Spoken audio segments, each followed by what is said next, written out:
शास्त्र से सन्यासी।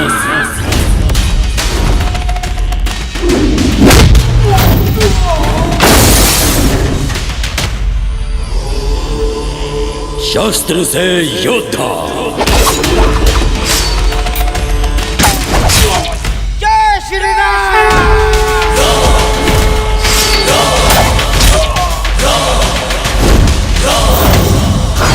जिस चेहरे को देखकर आप सब यहाँ आए हैं वो चेहरा भगवान श्री राम का है। मैं तो उनका सिर्फ एक चरित्र करता हूँ। मेरा राम राजा है।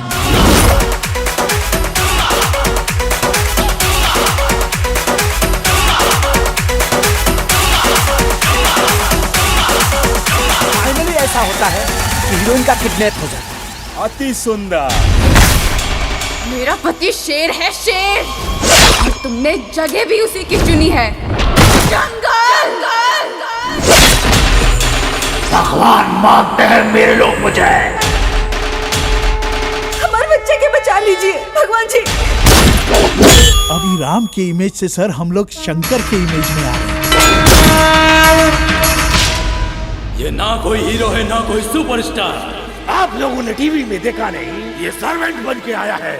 हमारे सर्वेंट हो, सर्वेंट।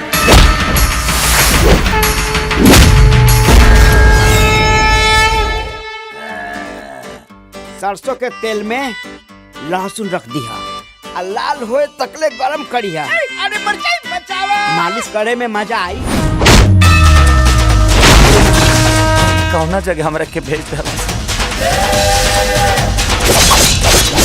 जज साहब, इस इंसान को नहीं मालूम है कि इसके बेटे राम की वजह से करोड़ों लोगों के भावनाओं को ठेस पहुंच रही है। आखिर मेरा गुनाह क्या है? एक सिगरेट ही तो पिया था। मर्यादा पुरुषोत्तम श्री राम का चरित्र निभाने का इनको कोई अधिकार नहीं है।